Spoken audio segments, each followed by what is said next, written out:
Il faut comprendre le populisme comme une pathologie propre de la démocratie. C'est une pathologie en sens que, de plusieurs façons, le populisme d'abord a le culte, je dirais, du peuple un, qui est défini simplement contre des élites, contre des oligarchies, contre des étrangers, alors que la démocratie, c'est prendre conscience du fait que nos sociétés sont divisées et qu'elles doivent apprendre des arrangements raisonnables, comme on le dit parfois, pour vivre entre elles, qu'elles doivent discuter de ce qu'il faut redistribuer, qu'elles doivent discuter des normes de l'égalité. La démocratie, ce n'est pas simplement le pouvoir de tout le monde, c'est aussi le pouvoir de personne.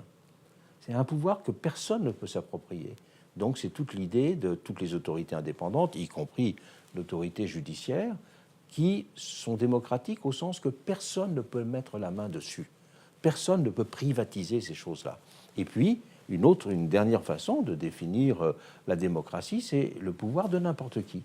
Et le pouvoir de n'importe qui, cela veut dire que chaque individu compte pour quelque chose, alors qu'il ne compte pas pour quelque chose chaque individu dans la majorité, qui oublie les minorités. Mais il compte pour quelque chose parce qu'il a des droits. Et donc, les institutions qui sont les gardiennes des droits, les cours constitutionnelles, sont essentielles en démocratie. Or, vous constaterez que ce qui caractérise à la fois les mouvements populistes et les régimes populistes, c'est qu'ils détestent les cours constitutionnels et qu'ils détestent les autorités indépendantes.